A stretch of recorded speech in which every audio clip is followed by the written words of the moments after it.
Good day mga ka-sports natin dyan. Tapos na nga ang laban ng F2 Logistics versus nga ng Choco Mucho, kung saan malungkot nga ngayon si Coach Regine Diego at kitang-kita mo nga sa kanyang aurahan na kung saan nga mga ka-sports natin dyan ay talagang hindi nga nakapalag ang kanyang kupunan.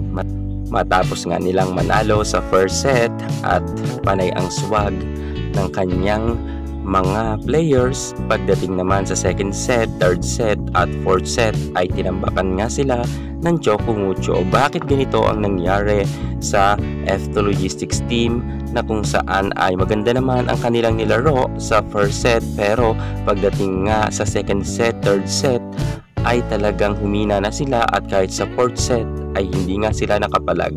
Aalamin natin kung anong mga rason kung bakit natalo ang F2. Pero bago ang lahat, kung bago ka muna sa aking YouTube channel, huwag kalimutan mag-subscribe. I-click ang ating notification bell para lagi kang updated sa lahat ng issue pagdating sa volleyball. Susunod na. Drop it!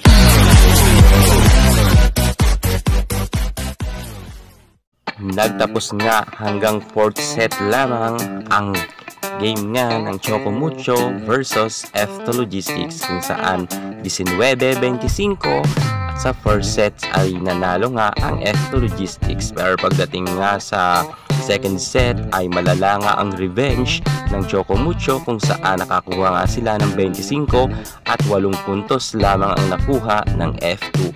At sa third set naman ay gayon pa rin, tambak pa rin ng Choco Mucho ang kanilang kalamangan kontra sa F2 na nakakuha lamang ng 17.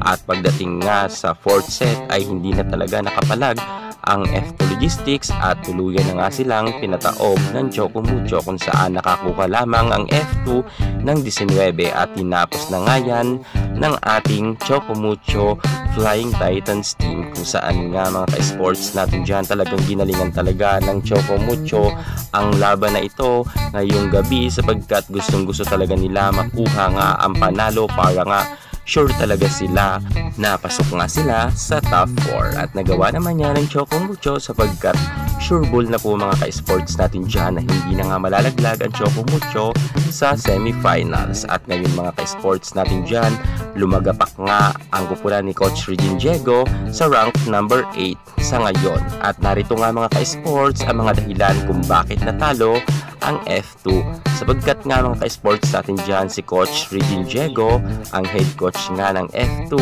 ay ang kanyang mga decision making minsan nga ay sumasablay. Gaya nga mga ka-sports natin dyan, alam naman natin na very talented itong si Myla Pablo, ay ipinapasok niya naman ay sablay pa, sapagkat nga ipapasok niya kung saan malala na nga ang score at halos kalahati na nga ang kalamangan ng kanilang kalaban. Kung kaya talagang ito si Myla Pablo ay hindi na rin masyado makakapag-push pa, sapagkat namamaga na nga ang kalamangan ng Choco Mucho bago lang siya ipapasok. At syempre mga ka-sports natin dyan, talagang alam naman ng karamihan na magaling si Myla Pablo, pero kinakailangan muna sana na ibabad talaga siya simula't sa simula hanggang sa dulo para nga makabuelo si Myla Pablo. Pero minsan ay saglitan lang nga ipinapasok ito ni Regine Diego at pinapalabas rin kaagad. Mas binabad niya pa nga itong si Alvarez na kung saan sablay nga rin mga ka-sports natin dyan.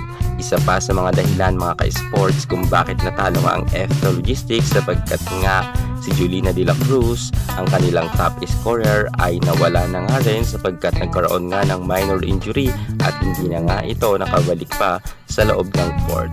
Subalit mga ka-sports natin dyan, naniniwala pa rin ako na mananalo talaga ang Choco Mucho kahit nga nariyan si de la Cruz sa second set ay natambakan pa nga sila ng Choco Mucho. Sadyang malakas talaga ang Choco Mucho mga ka-sports.